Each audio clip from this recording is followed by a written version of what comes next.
Listen up. You are now listening to Inside the Nation Radio, brought to you by us, bringing you everything from current events to what's really happening in your bedroom.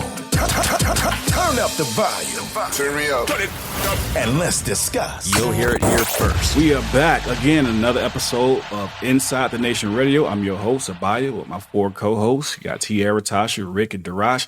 And we have a special guest today, Mr. Rory K. Douglas. How you doing, sir?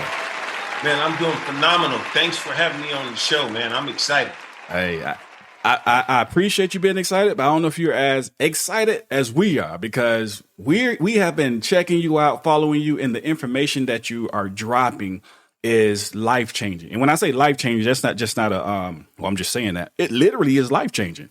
And I think everybody has to have this information. So I'm looking forward to getting into this, and maybe we learning some more information that is definitely going to help change our life, because I know me and Tasha, we definitely got some questions, because we're trying to venture off and go in different directions and learn different things, especially when it gets time to that, retirement stage. Nobody wants to work forever. I know you're an advocate of that. You push, don't be on a job forever. Don't put your money in banks and things of that nature. So my first question, I want to jump right in there. Why would you not advise people to just throw all of their money in the bank and just let it sit there? Well, what's so wrong with, because we were taught, put your money in the bank, save. Don't spend your money, just save. So are you pretty much saying that maybe we were taught the wrong way? Oh, we definitely was taught the wrong way. But before I even start off, I'll say this here.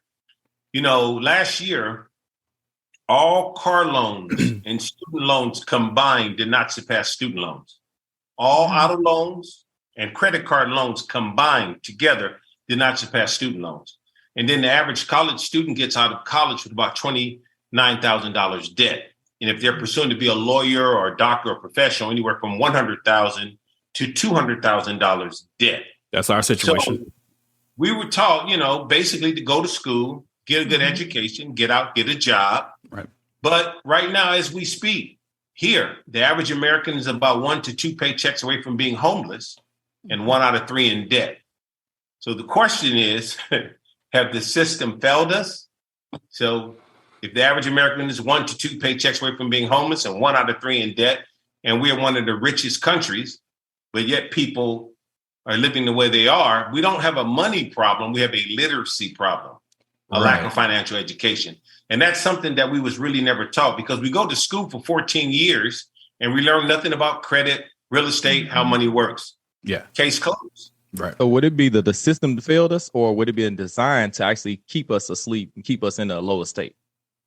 Well, you got to keep in mind that everything is business.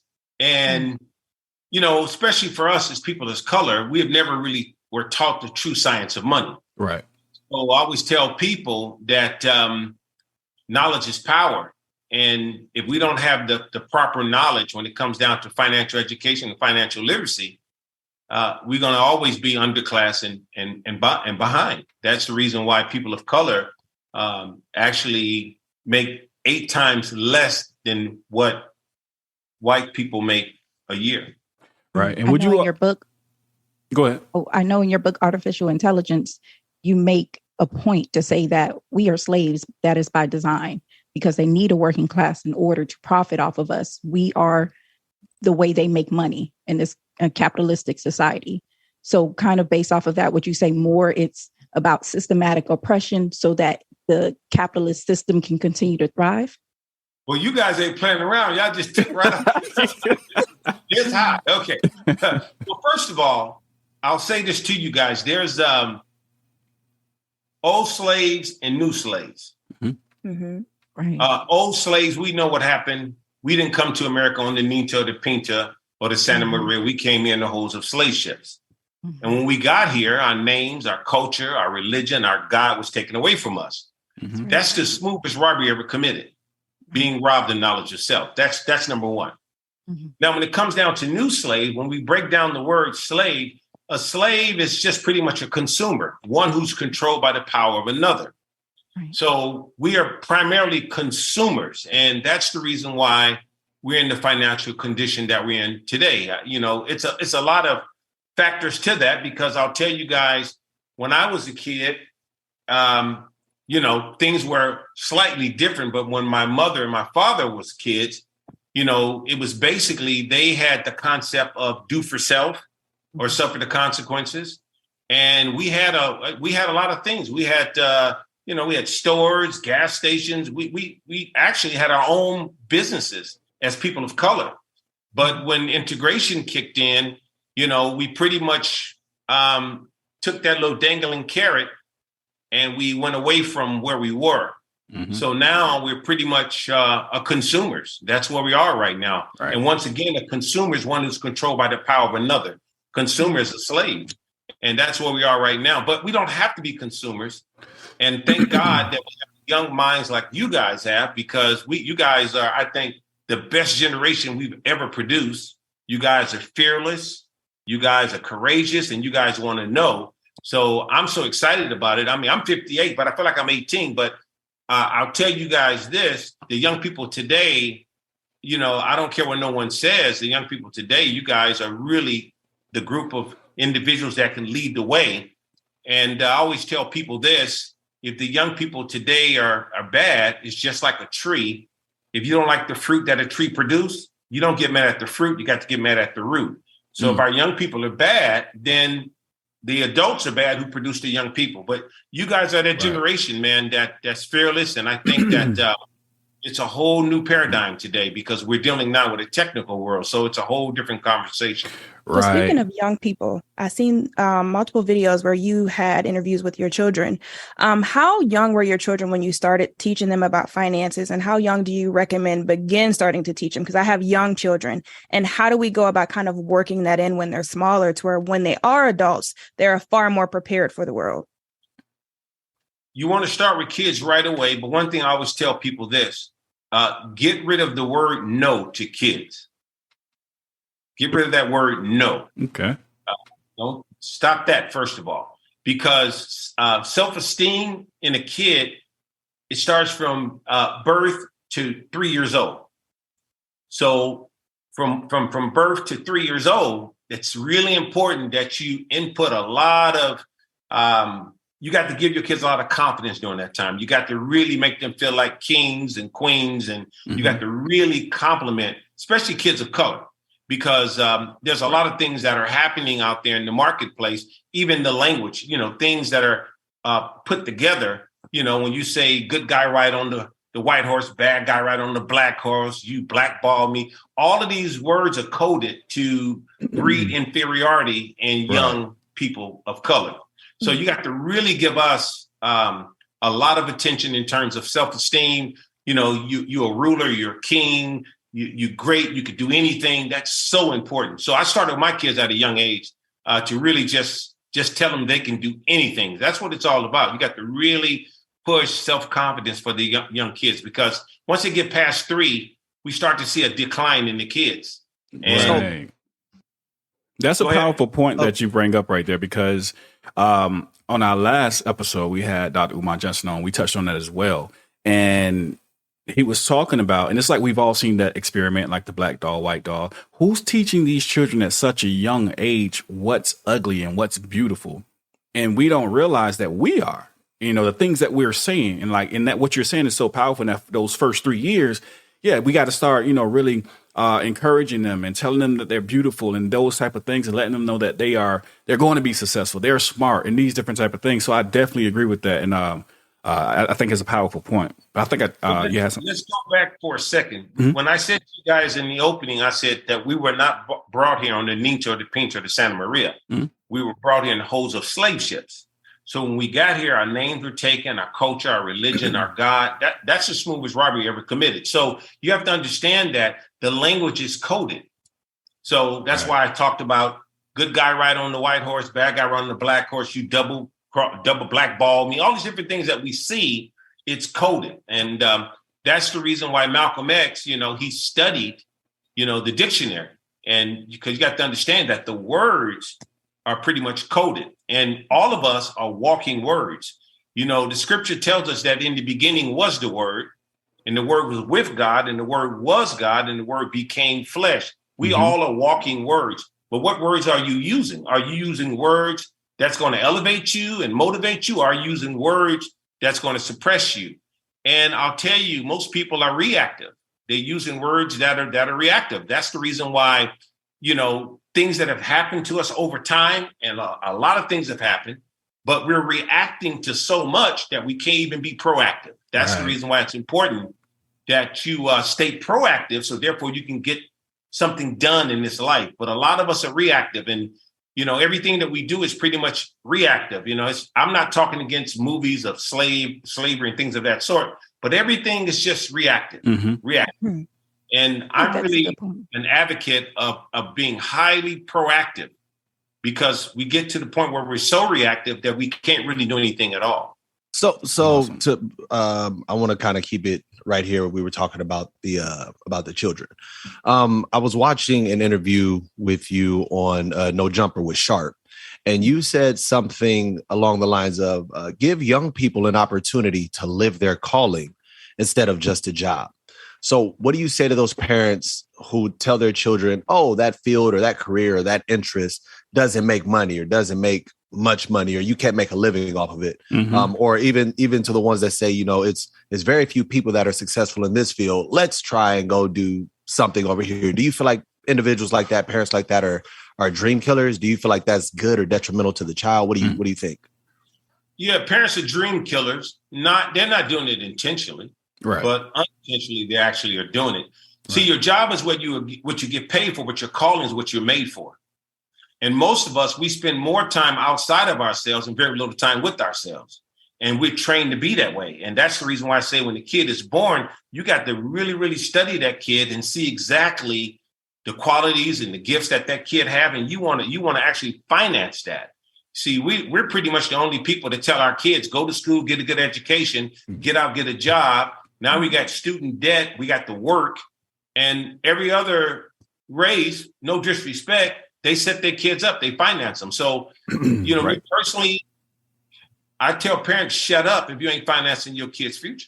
True. That's facts. And what's crazy is I'm looking at, like, for example, all of these young people that are doing like YouTube. And I even have a friend, he's a professional skateboarder now.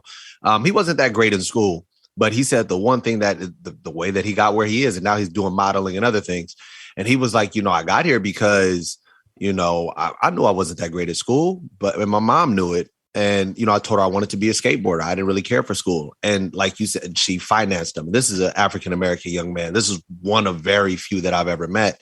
His mom backed him up, financed him every time he needed a new skateboard, anytime he needed a ride to the park, so on and so forth. And now he's a successful professional skateboarder. And even looking at like all these young children YouTubers, their parents finance the cameras and the toys and everything, the marketing. And it's like we're so far behind as it pertains to that, because like you said, we're just like, go to school, get a degree, get in debt, find you a decent paying job to be able to pay off your debt. And as you call it, get a job to become just over broke. Right. And see, I like that. Here's the thing. You guys got to understand that it's a system. Mm-hmm. Right. Whenever you have a system, you got to understand that system is put in place with barriers. And there's something I call 40-40-40. 40-40-40. This is the average American's calculation. We work about 40 hours a week, works for 40 years, and then try to retire off of 40% of our retirement. Right. What I mean by retire for 40% of our retirement. If you have a retirement plan like a 401k or TSP, 403b, whatever it may be, IRA, you're going to be taxed anywhere between 35 to 40% in government taxes. So you may say, I'm getting ready to retire. I got $1 million. I have $500,000. No, you don't. You don't have $500,000. 40% of that is gone. So it's a system. And when you look at the system is set up, like I said, to keep us in check. And I always tell people this, whoever writes you a check keeps you in check. So young people, you guys got to really, really allow your imagination to run wild, because that's where the creativity is. Right. And we've had systems that keep us suppressed. That's why that day is over right now, because we see it right now. The average American is 1 to 2 paychecks away from being homeless, 1 out of 3 in debt. And 85% of Americans are dissatisfied with their job. So quick question. If someone has established a 401k and they are already I don't know, 10, 15 years in. Is there anything that they can do to make their retirement situation better than just paying that 40% or however much that, you know, they have to pay out? Well, when 401ks first started, they wasn't that bad because they matched dollar for dollar. That's not happening anymore. Like right now, as we speak, the banks on average in America give us about -1% on a checking account or a savings account. Right. Inflation, you know, is going up toward 8%. It had got up to 9%. So you got to really think about that. If the bank is giving us less than 1% and inflation is 8%, you got to have at least 9% or greater just to even get ahead. Yeah. So when it comes down to people having like 401ks and things of that sort, you know, I call it the golden handcuffs. When you work for these jobs, you know, you can't really touch your 401k unless you are past 59 and a half. That's called a 59 and a half rule. And then the second way, if you no longer work for the company, you can control what you brought to the company, or if you don't work at all, you can control your 401k. But it's the same system once again, because in 2008, people's 401ks turned into 201ks. They lost half of their revenue. Now look where we are right now. From 2008, here we are now, 2022, post-pandemic, market very volatile, and the same thing is about to happen. But this is something for you guys as young people, you should know this. Right now, as we speak, the biggest wealth transformation is taking place in America. The biggest wealth transformation. We have wealth passing from one generation to the next generation. Yeah. As we speak. And I think especially people of color, we got to really get a part of it, because if we don't, we see what's happening right now. You go in the bank, what do you see? Machines. You go in the airport, you see machines. In the next 5 years in America, 85 million jobs are going to be displaced due to artificial intelligence. I know you focus on. We still talking about damn jobs. We got to get prepared as we speak. So I know you focus a lot on shifting mindset, and you mentioned that the rich and the poor speak two different languages, and it's our responsibility in terms of reaching that financial maturity, in terms of becoming financial literate, that we learn the language. Now, I know you mentioned there's 4 foundational steps that you mentioned, and I would love for you to highlight that or go into that, that we need to go through in terms of shifting our mindset financially. But it seems like the rich are they're on step number 4. They're trying to protect that money while we're still trying to focus on acquiring the money. And even when we acquire it, because we are consumers by nature, we don't know anything else, we just spend it. We never progress to that protection of money stage. That's great. I'm glad you said that. But I'll tell you guys this, first of all, poor is not an offensive word. It just stands for passing over opportunities repeatedly. Wait, what was that? Say it again. Passing over opportunities repeatedly. Okay. That's all it is. But here's the thing. When it comes down to the wealth gap in America, access to capital, things of that sort, we got to understand that we're like really way behind the ball. However, when I was telling you guys that we got the greatest wealth transformation is taking place as we speak now, those barriers are down. So you can really take advantage of a lot of things. In other words, you should be getting involved with corporate credit. You should be having, in other words, you should own nothing but control everything. Exactly. Me and my wife, me and Tasha, we were just talking about that. And, you know, we established our business. Well, before I say that, I want to say this really quickly. I don't know if it's your experience also as mine, but now that we're in a better place and we've like, oh man, this is not as hard as we thought it was going to be. And we're growing and learning more. The more people, at least of our community, that I try and talk to and explain this to, they act like it's just too good to be true. And they just, you know, brush it off. And it's like, yeah, whatever. Yeah. They will actually sit there and listen, but you could tell they're not engaged. Right. And it's like, wow, that was my mindset at one point. So I know where they're coming from. So, but now that we're here, we're seeing what you just stated. And what you just stated, and I was telling Tasha, what was that, like last night maybe, or night before last? Everything I buy from here on, I don't own anything. I'm not owning anything. And, you know, it's going to be, the business has it, you know. And so that's our mindset. And we don't know everything, but what we do know, we're trying to learn. And like what you're bringing out is, these are nuggets but it seems so hard to get our people to grab onto it absorb it and try and learn more from it. Do you have those same issues when you talk to? Definitely. I have those issues, but I'll tell you guys this. When you give, especially young people, new information, they're starving for that information and they'll take it and use it. However, if you're a part of a system, then it's really hard to break that glass ceiling because you're part of a system. Right. You got to understand, especially in you guys' generation here, you got parents saying, hey, go to school, go to college, get an education and do this and do this. And you looking at it and saying, this is a losing path.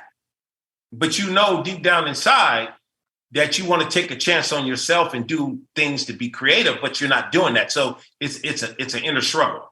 So someone may come to you and give you some information. You hear it, but there's a big difference between hearing and heard. So right. A lot of us, we heard it, but we're not really hearing it. Right. But I'll tell you guys this, one thing I will say is that sometimes you got to hear the same thing at least 5 times or see the same thing at least 5 times to get it. Right. Yeah. But this thing here is really not difficult. To go back to Tasha, I know she asked the question about those 4 foundations. I always tell people the first thing is you want to start off with a solid foundation. That's the first thing you want to have, a solid foundation. Then the second thing is you want to go from a solid foundation to debt management. Okay. And then you want to go from debt management to emergency fund. There's something that's called the 10-20 rule. 10-20 rule. We should have at least 10 times our monthly expenses saved up just for emergencies. So if you got $1,000 in expenses a month, you need a minimum of 10,000 saved up just for emergencies. The 20 represents your retirement number. And by the way, retirement has nothing to do with your age. Rich kids, they can retire anytime they want to retire. So we got to stop thinking retirement is 65. That's a system again. That's a system. And keep in mind what I said to you guys. We go to school for we work 40 hours a week for 40 years and then try to retire off 40% of our retirement. So you see, it's a losing equation. Right. So it's a system. But so once again, you get the solid foundation, you go to debt management, the emergency fund. So the 20 represents 20 times your annual salary to retire. So if you make $60,000 a year, you need about $1.2 million to retire. Not at one time, but over time. Right? So now once you have that emergency fund, then you want to take the final step. The final step now is save, invest.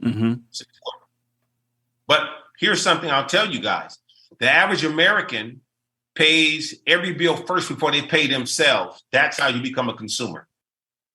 That's what we were conditioned to do. Yeah. Go ahead, Rick. When you talk about actual saving or investing, because I know, of course, like I said, that video you did with, was talking about only suckers save money, which was very profound. I loved it because when I loved it when I first read the title. I was like, hold on, man, I ain't no sucker. I'm saying I like saving it. It's good to save money. He's tripping. So I first of all was like, I don't like that, but then I was like, I'm watching this because if I feel cut to it, I'm gonna go ahead and listen to it. And I listened and I was like, dang, it makes a lot of sense, what I'm saying? Especially like how you put into a lot of the inflation and everything you just included into it. So I guess my question would be, because you're saying invest, what would you say are the best avenues to invest your money into? And I'm not saying exactly what stocks or what, but yeah, what would you say the best direction would be to go to invest your money to make it work for you? Okay, so let's go back with education because I'm glad you brought that up about only suckers save money. Let me just say this to you guys. See, originally, the dollar bill was backed by gold. $1 US gold paid the bearer $1 in gold. Now the gold is gone. When I was a kid, it was something called a silver certificate dollar. The dollar was backed by silver. Now the silver is gone. So now the dollar bill says note. Promissory note. Like house note, car note. It's borrowed. It has no value. It's no different than crypto. The dollar bill has no value. If a depression takes place right now as we speak, the dollar bill wouldn't have any value. So I say cash is trash because you got to take that cash and you got to put it into a commodity, land, something of substance. That's why I say cash is trash and only suckers save money. The bottom line is that you want to make money and you want to put it in other sources that can build wealth. Does that make sense? The banks don't even save your money. There's 2 things everybody should know. The first thing is called fractional banking. Fractional banking. And the second thing is called infinite banking. Infinite banking. Now, infinite banking is what the rich and the wealthy do. You don't have to be rich and wealthy doing infinite banking. Infinite banking is just pretty much putting your money where the banks put their money. Right. Think about that, where the banks put their money. But you was taught to save your money in the bank system. Right. So we go to the banks, put our monies in the bank. Bank takes our money, give us negative 1%. They don't save our money. They put our money in the market right away. So banks by law, it's called fractional banking. Banks by law are only required to keep 10% of our deposits in America. So if I deposit $1,000 in the U.S. bank, they're only required to keep 100. Right. They're going to invest the 9. So you mean the same bank that tells me to save money in doesn't save my money and still tax my money? That's the system that we're involved in. That's why I say cash is trash. You got to take that money and you need to use it to create wealth, generational wealth, real estate, commodities, things of that sort. So we're taught to just save the money up. But guess what? Think about it. Right now, if inflation is 8%, if I got $1 million in the bank, I just depreciated my money $80,000 a year. That's somebody's freaking salary in America. Right. So, Can when I you ask say you a commodities, I was sorry, a real quick question. You say commodities. Before you get off of that, what type of commodities are you referring to? Real estate, jewels, certain types of stocks that deals with things that is tied to Mother Nature, things that have true value. Right. Okay. Thank you. I was just checking. I was like, hold on, wait. Stocks and bonds and things of that sort. Even though I deal with a lot of that, really doesn't have any true value. Does that make sense? So you want to play this game to win, but when you make that money, you want to take that money and you want to put it someplace. You want to put it in real estate. You want to put it in land, because everything we have on is real estate. Your clothes, everything that you do, this is all real estate. That's what it's all about. It's like so brother Rory, I got a question for those that may not have money starting off, right? How do you feel? Because some people say it's good, some people say it's not. Some people say it depends. How do you feel about individuals who are like, okay, I don't have the funds, but I'm going to, because I have the ability, take out a loan specifically to establish assets? Some people say no, because I don't want to take a loan at all. Figure it out, save it up yourself. Some people say yes, it makes sense because eventually an asset's going to eventually appreciate. What's your stance on that? Well, I'll tell you guys this. People who don't like to take out loans, is in most cases, they're very fearful. If you believe in yourself, there's nothing wrong with taking out a loan, especially if you don't have anyone to actually finance or help you. But right now in America, I mean, if you can write a business plan up and a great idea, you can get somebody to invest in that particular idea. But I will say this to you guys, that I don't see how, like today, for instance, with all of the technology, with all of the opportunity, how a young person today cannot succeed. See. That's true. I always tell people this, because I look at things two ways. And you guys may not have an interview like this, but I look at things two ways. See, man has an economy and God has an economy. God's economy is stronger than man's economy. Yeah. In man's economy, I work for 8 hours, I get paid for 8 hours. I'm trading my time for money. Mm-hmm. In God's economy, I work for 8 hours and get paid for 8 years. That's the reason why the word debt stands for do everything but tithe. That's what debt stands for. Do everything but tithe. Mm-hmm. See, the bottom line is that debt is not really bad. There's good debt and there's bad debt. So if you do take out a loan and you got a plan and a purpose, you need that to be able to produce other things. So don't be afraid to take a chance, because there's never really any losses. It's only lessons. That's what it's all about. Everything is really mindset. You can say things are happening for you or things are happening to you. You got to really, really trust what's inside of you. And you guys got a lot of dream and vision and purpose. Don't be afraid. Go for it. That's what it's all about. And like I said, there's never any losses, just lessons. So don't be afraid. That's what it's all about. You'd be surprised how many times I failed in business before I became successful as far as revenue is concerned. I failed a lot of times, But the bottom line is that I'm not afraid to make a mistake. And I would encourage each and every one of you guys, don't be afraid to make a mistake. But it sounds like what you're saying is, I'm sorry. I was just saying, it sounds like what you're saying is it's like exercise, you know what I'm saying? You're hurting, you're going to hurt yourself.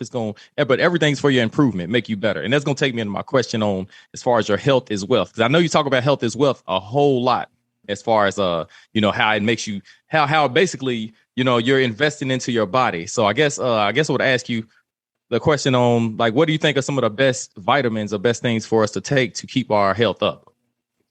Well, first of all, I would say this, that right now, we know that the air is poison, the water's poison, everything. The ground has no nutrients in it. And in my book, I talk about diet, how you die, how you starve. So a lot of us are on diets, but we're not getting the proper nutrients that we need. Right. So it's really a nutrient deficiency. So that's what it's all about. You got to get the nutrients in your body. That's why fasting is important, getting the nutrients in your body. I can't lie to you guys. Like I said, I'm 58, man, but I feel like I'm 22 because I get the proper nutrients in my body. And that's what it's all about, getting the proper nutrients in your body, because you could be a vegetarian, but you could be very, very sick and have a lack of nutrients. Right. So it's really about getting the nutrients, things like, getting, like, for instance, a lot of us don't like sardines, but wild sardines have the most, nutrients in it. So we got to really start putting nutrients in our body, certain herbs and things of that sort also too. But for me personally, every morning I take a cayenne pepper shot, a shot of olive oil, ginger shots. I do all of that stuff, green drinks. And that's what it's all about. I give my body the nutrients it need. And that's what it's all about. So I try to eat to live, not live to eat. That in other words. Right. And what's saying that, are you familiar? Have you heard about the supplement bill, S4090? Yes. It's crazy because a lot of people have it. And this bill that they're proposing is essentially it's just going to take away more nutrients. Like, we're already deficient right now, but they're just going to take it away completely at this point. And they're making bills, and they're going to pass into laws where your nutrients and things that your body needs to keep you healthy will not be there. It would not be at your disposal. So not only are we financially in the ground, we're going to be in the ground when it comes to our nutrients and our health. So it's like we're losing on both ends. And and what you're saying is so valuable, because if you're not educating yourself, I'm sure it's going to be a lot of people watch the show and they're like, what is that?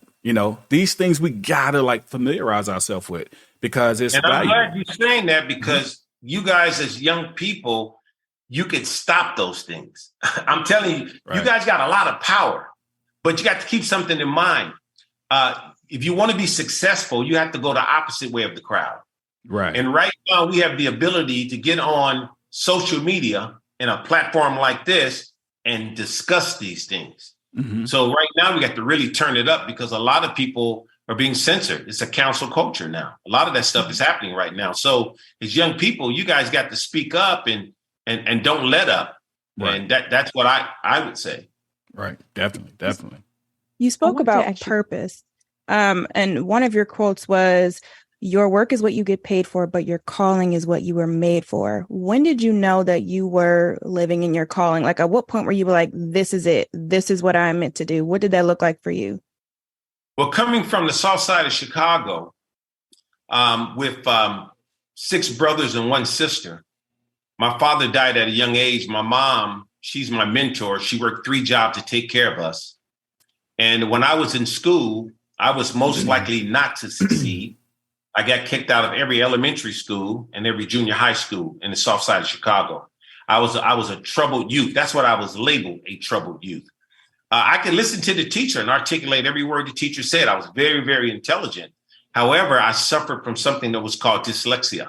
I was reading things backwards. The reason I got kicked out of all of those schools, because every time it was open book or tests, I would create some commotion to get thrown out the class.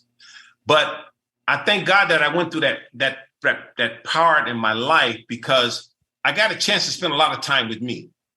And let me tell you this, today, through social media, television, all these other distractions, young people today spend very little time with themselves, because so many things is designed to keep you looking out.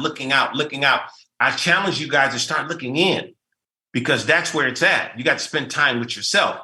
And one thing I can tell you about myself, by going through that transition in my life, I was working on myself, self-improvement, self-examination. And it wasn't until I was 13 and I was in the car with my mother driving down the street, and my mother was rushing to get somewhere, and she insists that I read the instructions. And I try to evade her, but I couldn't, because my mother, she was tough. You better read those instructions. So I tried to read them. She knew something was wrong, took me to the counselors, and they tested and said it was called dyslexia. But I overcame my disability, went back to school and got straight A's. So I always tell people, you can have a disability, but you don't have to be disabled. And I see people today that's disabled that do more than people that have all of their extremities. So it's really all about, like I said, looking inside of yourself. And each and every one of us, you have a gift that's inside of you, but you got to discover that gift. You'll never discover that gift if you always are looking out, or you'll never discover that gift if you're going to allow your parents to influence you to be something that you really don't want to be. So how do you? That's Brother Rory, how do you? College students change their major at least 4 times. You guys aware of that? The average college absolutely student change their major at least 4 times. You know why? They're going according to what someone else said. Right. What mom and dad said. What about you? No clear direction. Somebody would think. So yeah, I was going to ask. So how do you find that balance? Because you grow up understanding that your parents know best, and you grow up understanding that they always want what's best for you. But then you get to, I guess this will be your crossroad. It's like, they want you to go into this particular field, or, they want you to go to school to do X, Y, and Z. And internally, you really just don't want to do it. And I feel like that's what happens with a lot of young people. They're like, I'm in school because my mom told me to either get a job or go to school. I haven't had time to really sit down and figure out what I wanted to do. What's your advice to those individuals? How do you deal with that? I always encourage young people when I talk to them to speak up, let their parents know. Because, see, I'm a college specialist, and let me tell you what happens all the time. Whenever I sit down with a student and their parents are not there, they are creative. They're dreaming. They're talking about what they want to be. Soon their parents come, they turn into another person. Because it's the influence. Yeah. And I'm not against education, but I'll tell you this, having a trade is really important. Right. So, right. But when you look at the upper colleges like UCLA and UCLA now, they got entrepreneurial programs within the college. So I challenge young people to become entrepreneurs. So if you do have a job, turn your 9 to 5 to your 6 to 9. You got to work at least 16 hours a day towards your goal. But the bottom line is that right now, it's so much opportunity for young people. I mean, you guys could solve the money problem very easily if you're not a slave to the system. Right. I wanted to ask you. Go ahead. I'll ask my question after you go. I wanted to ask you a question because you mentioned infinite banking and being your own boss, as well as another point about the trade. So I took a look at your website, aquafinancialcenter.com. It seems like you offer like a well-rounded approach to everything from your investing to your insurance. And I wanted to know a little bit more about the infinite banking, or wanted you to explain a little bit more about that and being your own bank. Because in your book, you mentioned the McDonald's founder and Walt Disney used that to fund their business. They didn't go to a traditional bank. They were their own bank. And I think that's important for our people to know. Great. So here's the thing. We go to the bank, we put our monies in the bank. Bank give us negative 1%. Bank takes our money. As I said earlier, they don't save it. They put it in the market. What do they put it in? Home loans, student loans, credit cards, real estate, stock market, life insurance. It's something that's called BOLI, bank-owned life insurance. Last year during the pandemic, the banks in America purchased over $190 billion in life insurance. So we see the banks put a lot of funds in life insurance. However, the average American, when you talk about life insurance, you think about death. But the true meaning of life insurance, you may want to write this down, it is to transfer wealth transformation. And I got a question for you guys. If the average American is 1 to 2 paychecks away from being homeless and 1 out of 3 in debt, what is this current generation going to pass to the next generation? Nothing. Debt. Do you think working on a 9 to 5, you're going to save up enough money No, Absolutely not. No. never. So you Unless better you have no overhead, better- absolutely right. not. You better use life insurance like never before because that's what the rich and the wealthy do. You know what's crazy, brother Rory? I wanted to ask it because you had that conversation on No Jumper, and I was actually going to ask you about that because you said, like you just said, we think that life insurance has to do with death, but it's really about wealth transfer. So specifically on that, can we get like more of an elaboration on how life insurance transfers wealth? And then Yes. there is a follow-up question I have about specifically like taking out on it when we're talking about like loans and stuff, because a lot of us are now learning that, you can be your own bank in the sense that once you invest enough in your life insurance, you can start pulling out from there and, paying yourself back with interest. And it's still all going back to you and not the bank. And also, before you answer, Rory, can you just dumb it down for us, the difference in the life insurance? Because we know there's a life insurance, but then there's like a whole life. Oh, your policy, whole life and term, right? Yeah. So how would we get our hands on something like that? How do we deal with that? Gotcha. Well, I'll tell you guys this is nothing new, man. I've been talking about infinite banking 10 years ago, but I'm so glad now that you guys are just talking about it. But here's the thing. It's all about education. Keep this in mind. The word insurance is the operative word, insurance. Mm-hmm. You can't have insurance unless you have it on something. So if it's an automobile, it's automobile insurance. If it's a car, if it's a cell phone, it's cell phone insurance. Whatever it may be, our homeowner's insurance. Most of us, when we think about insurance, we're thinking about death right away. But there's a particular type of insurance everyone should have. It's called final expense insurance. Final expense insurance is not publicized. However, we should never have GoFundMes, people standing on corners holding signs to bury their loved ones, because final expense is so cheap where adults can get covered for as little as $1 a day, kids 12 cents a day. And it's specifically for burial. Mm-hmm. And it pays out within 48 hours without a death certificate. But it's not being publicized. Is that the equivalent to the writer's insurance that like you would, when you get life insurance and then you have children, they say, you have like a rider or whatever the case is, and it's like 10, 12,000. Is that the same or is it something completely different? You should get straight up final expense. Okay. Now, final expense, like I said, it pays out within 48 hours without a death certificate, and it's specifically for burial. Now, sometimes you see people doing GoFundMes and standing on corners and holding signs. They do have life insurance. Something that people don't tell you, life insurance policies can take 6 to 8 weeks to pay out. And funeral homes want your money. So sometimes people have life insurance policies, but they haven't paid out yet, or they may have a life insurance policy and they get taken advantage of because they're in a vulnerable moment. Families are, right? Mm-hmm. But think about this. We talked about life insurance being used as a vehicle to transfer wealth, right? Mm-hmm. So if we use final expense to bury us, we can use life insurance to transfer wealth. So the rich and the wealthy use life insurance to carry them, but the average American use it to bury them. But let me break it down so I can show you how it works. Infinite banking. First, the first policy ever created is called term. I can give you the year, but I'm just going to just say the first policy ever created is called term. Term just means time. Mm-hmm. That's all it means. It only pays out if someone passes. However, term only pays out 2% of the time. So insurance companies make the most money on term. Why? Because term has an expiration date.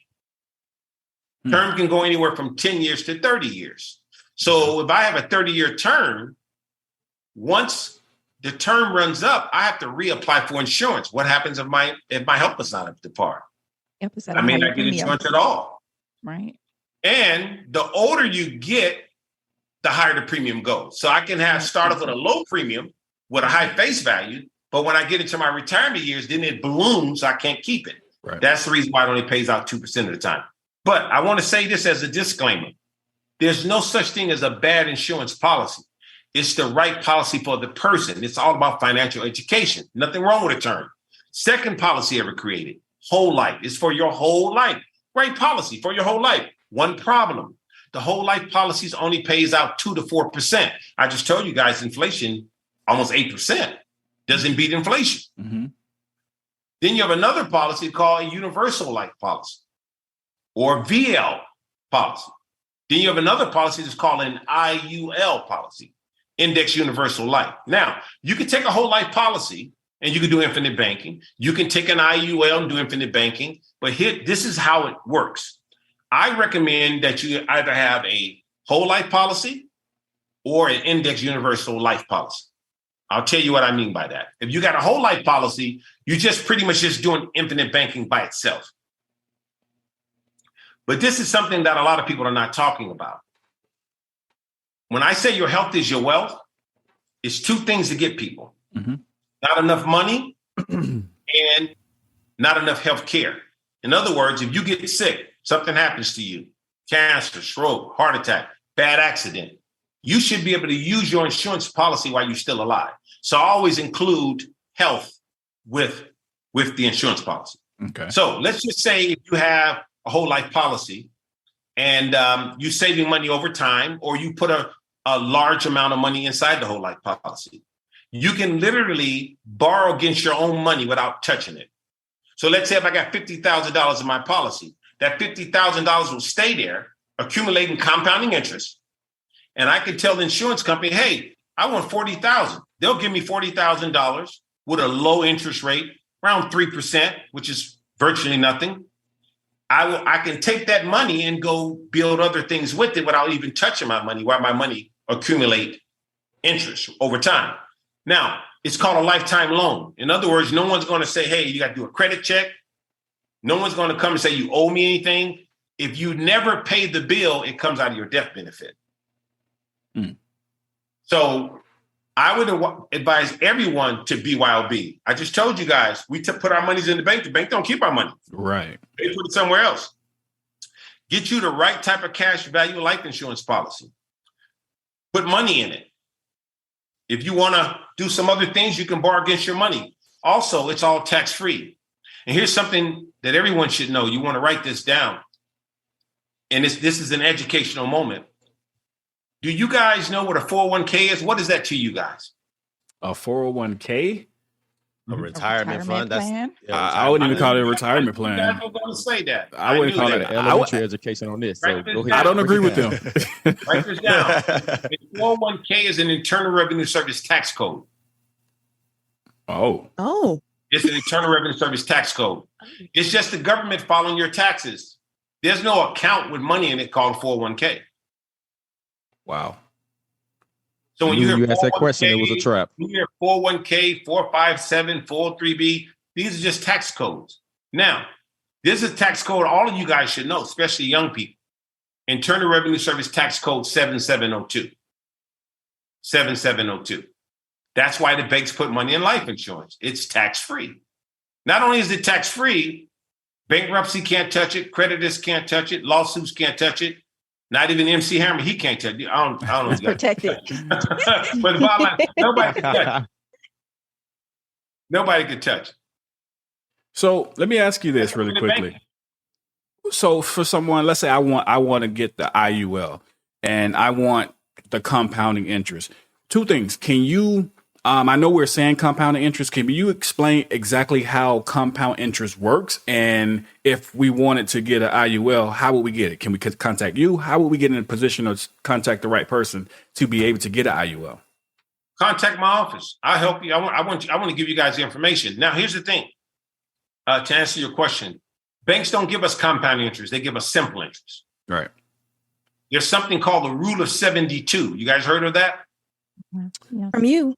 Okay. The rule of 72 is used by all banking institutions, credit card companies, student loan, auto loan. They all use the rule of 72. You can do it yourself at home. It's simple. Simply take the number 72 and you divide it into any rate of return or any interest rate. And that's going to tell you how long it takes you to double your money. So if I said 72 divided into 4 equals 18, that means my money doubles every 18 years.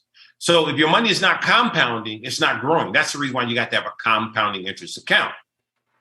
Now, when it comes down to long-term care and living benefits, which I always say, if you're going to do infinite banking, make sure you cover in your health also too. Mm-hmm. Let's give you an example. Let's say if you got $1 million policy and you get sick, some policies allow you to use up to 90% of the face value. So you don't have to die to use the policy. That's important. Awesome. And then also, I know once you reach a certain age as well, they require that you liquidate, especially if you're leaning on government assistance. You can't have a certain amount of money in the bank. I used to work for AARP, and I can't tell you the number, their life insurance division, the number of people who would call in and say, Mom or Dad, they're going into a nursing home and they make too much or they have too much saved. So now we're in the process of having to liquidate everything that Mom and Dad have so they can get this care. So long-term care, even when you're in your 20s, I try and stress the importance of it. It's cheaper then. If you wait until you're 50, 60, you're going to be paying an arm and a leg because you're getting close to that time. And remember, we stay in a Tasha's a millionaire by now, isn't she? Says she's a millionaire. I think she's a millionaire by now, right? Hey, when I told you I had to go in there and grab her and get off, let's go to sleep. She's on it. Finances is her thing. She's brother Rory. She talks to me sometimes. I call her the human calculator. She talks to me and I'm like, no, we got to write this stuff down. I don't know what you're talking about. I want to know, but you got to walk with me slow on this level. So, but yeah, she's definitely knowledgeable. That's why I open up with you guys saying own nothing, control everything. This is really important. You see, if I'll give an example. Everybody should have a will. I mean, not a will, a trust. You're going to have a will. That's common, but you want to have a trust. See, let's just say if that parent had a trust. That means that the house was inside of the trust. Assets was inside of the trust. If they needed any type of assistance, it wouldn't affect them. The reason they have to pretty much sell things off is because they have so many different things in their name. Rich people don't do that. They own nothing but control everything. Right. Okay? That's because you got to keep something in mind. Whenever you have a corporation, that's a separate entity. It's not you. Legally. Right. So we got to understand financial education because you can have a will, but you're still going to probate court. Right. You want to have a trust. Once you have a trust, that'll avoid probate court. Right. And when you have a trust, you want to put your assets in your trust because if you don't put your assets in your trust, some states will actually make you go into your home equity or sell your home to take care of yourself. Right. But that can be prevented. It's all about financial education. See, that's the reason why I always say it ain't about dollars. It's about cents. That's what it's all about. The more education you get, the more information you get. I always tell people this. I'm going to show you guys. Let's see what you guys think. If I was to show you guys this, if I was to take this paper and go like this really quick, and I did something like that, what does that look like? A Bird. Yeah. These are the wings. These are the wings. Knowledge. The more you read, the more knowledge you get. It's all about financial education. Right. Let me tell you guys this. The more financial education you get, you can't be broke. You can't be poor. Yeah, good point. But a system will always keep you poor. A system will always keep you in check. Right. You mentioned independent thinkers, and you guys are. I want to push you guys. I want to disturb somebody on this call today. Oh, you have. Think more. Absolutely. And plus you got some of the dopest little one-liner sayings, little phrases. I'm like, man, what is that? There's a lot of punchlines, right? Yes. Yeah. I gotta go back and listen to this. You guys have it for a lifetime, not a lunchtime. Right. See right there. Hey, I gotta put that one on a post-it note. So let me ask one more. Our time has expired, but we want to. I want to get this one more question out, and I want to give all the hosts a chance to get their last question off as well.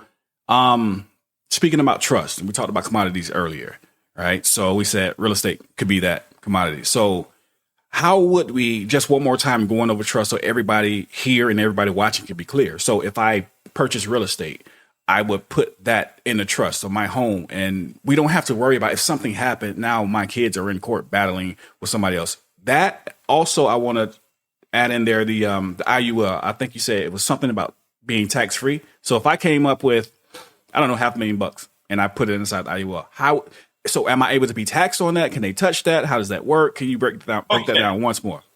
The IUL give you four things: growth, safety, tax advantage, protection. Okay. Mhm. Now, you can put monies inside of a life insurance policy, monies that you save. That death benefit is tax-free. It's tax-free dollars. Okay. And I'll tell you this. Make sure you get with me after this so I can give you the information, because there's some things that I don't want to say publicly. Okay. I'd rather say privately. Okay. And I'll tell you guys this. You'd be surprised how much pushback I get from just giving information. I believe it. When I first got on social media, when I tell you, they would push videos, 16 million hits, 17 million hits. And it seems like the more information I'm giving, the less they're showing it. Yep. So what I'm doing now is I'm just pretty much talking to young people and on camera, but off camera, giving them extra nuggets to know. And that's what it's all about. Awesome. Right. Understood. I'll have an easy time. But keep this in mind. that. You want to have a trust. That's so important. Mhm. And keep in mind that probate court is backed up in many states 3 years. Mm. You have a home, tell your parents, put the home in the trust, because if the parents need some type of assistance, they're going to make them go in their home to take care of themselves. Rich people don't go through that. Right. It's true. And it doesn't matter how old you are. Your estate is what is your possessions, what you own. Right. You look at our young rappers, don't have trust. But yet the record company has life insurance on them. Right. And they're getting killed, seem like faster and faster by the day now. So this is definitely knowledge they should have. Definitely. Right. They definitely get deleted at a fast I'll rate. tell you guys this. A slave is one who's controlled by the power of another. So we have to make sure that we educate ourselves, empower ourselves, because we've been to pray all along. We've been to pray. When I say pray, a lack of education, we've been to pray. Just imagine this. If every young kid in the inner city had a $1 million life insurance policy on him, you think you'll see a lot of these killings and things that are happening? Absolutely not.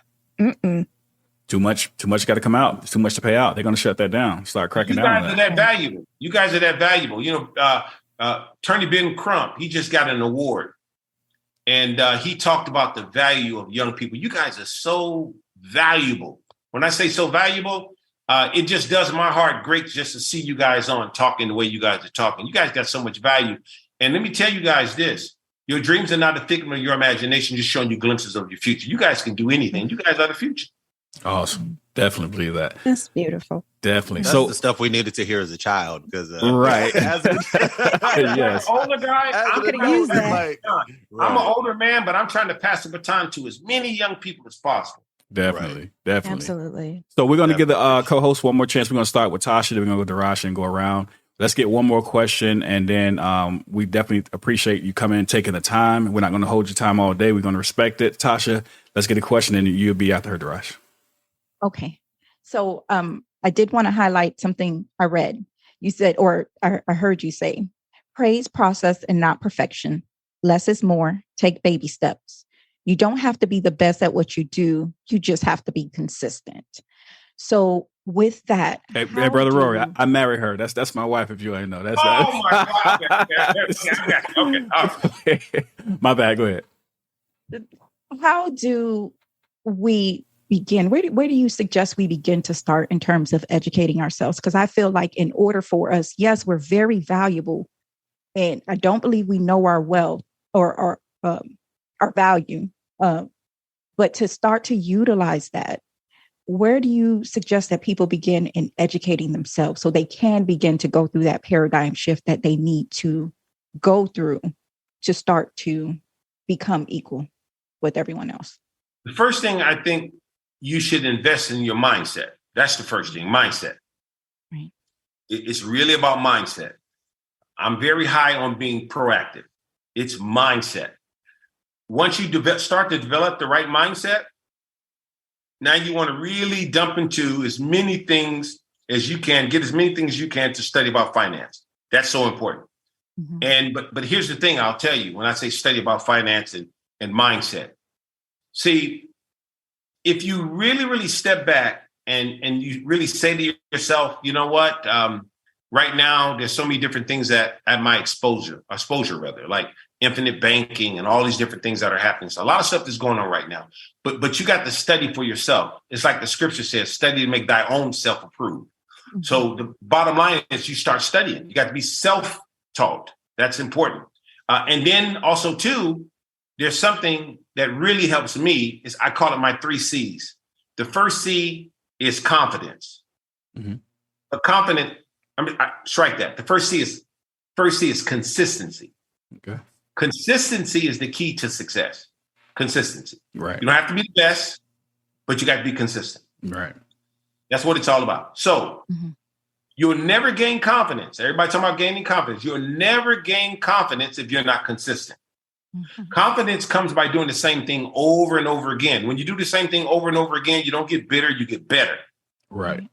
And then the last C is courage. So once you're consistent, once you're confident, you'll get the courage to win. And last but least, discover the combination to your conversation.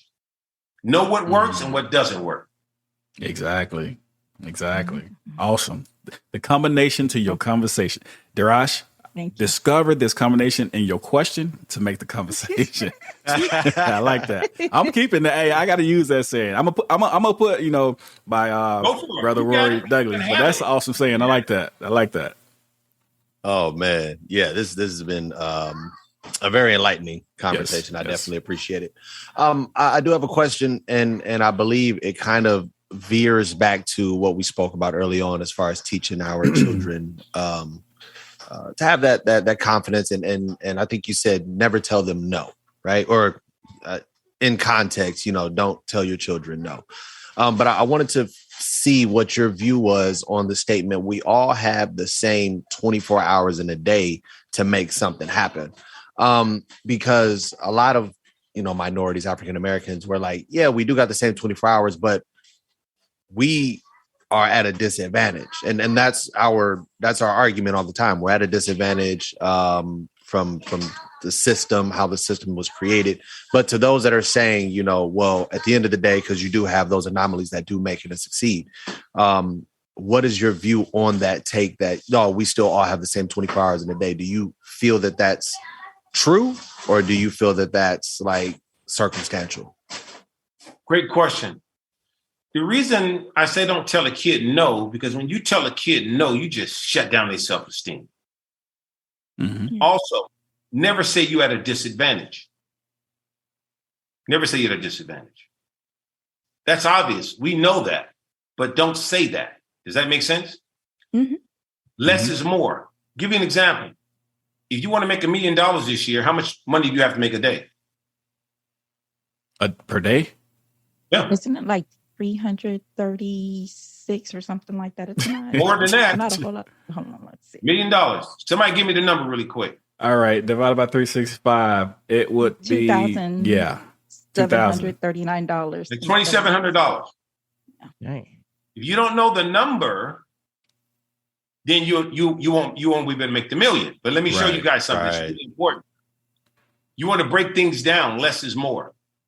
So you should get involved with daily goals. Let's just say if you want to make $10,000 this month, break it down what you need to make by the day. It's going to make your goal achievable. Very true. Therefore, you want to make sure that every minute counts. Goals are really easy to meet. But once again, system. We're taught to make New Year's resolutions. See? Right. Mm-hmm. See, it's really all about being proactive. I'm talking about each and every single day. You got to grind out each and every single day. And let me tell you something. When I say praise progress, but not perfection, there's never perfection. It's only progress. So make sure that you be the best CBE every day, the career best effort of yourself every single day. Make sure you get something done. Everybody has the same 24 hours, but it's what you do with the time. Right. And knowledge is one thing, but applied knowledge is another thing. So you got to apply. So break your goals down, make them achievable, easy, and fun, and you achieve them. But everything is taught long range. No, definitely appreciate that one. I appreciate that. That's the trick. Break it down. Awesome. I'm glad you said that because I be talking to them. They be like, "Oh, he's so anal," and this. No, I'm like, we got to put our best foot forward, and we have our meetings and we get everything. So awesome. So hey, y'all heard it from the expert himself. So I want to hear them on that. So and it's achievable. It's achievable. It's achievable, right? Right. And if you're going to hit it, you got to have a number, especially a number. So I challenge you guys each month to have a number of things that you want to achieve, and then break them down by the day. And you'd be surprised, you'll get addicted to it because it takes about 21 days to develop a habit, and at least 21 days to get rid of a habit. So I challenge you guys to a 21-day habit. I'm writing that one down too. Awesome. It is. Rick, go ahead, get your question. Then we're going to get Tiara, and then I have one final question. I know Rick is going to get me. I know Rick got something for me. I'm like, That's Rick. No. I was actually just curious, because I know you said you feel like you're 22, so it just kind of jumped out at me. So, and it's just a basic personal question I was gonna say. So, but how much would you say you exercise? Do you, if you do exercise, and are you still active as far as like maybe biking, playing sports, running? Like, I'm kind of curious to what you do and what would you advise us to do? Say, by the time so we can keep our health in a good, decent shape. When I say your health is your wealth, it's something that's called the 50-30-20 rule. Your goal is to try to live off 50% of your monthly income.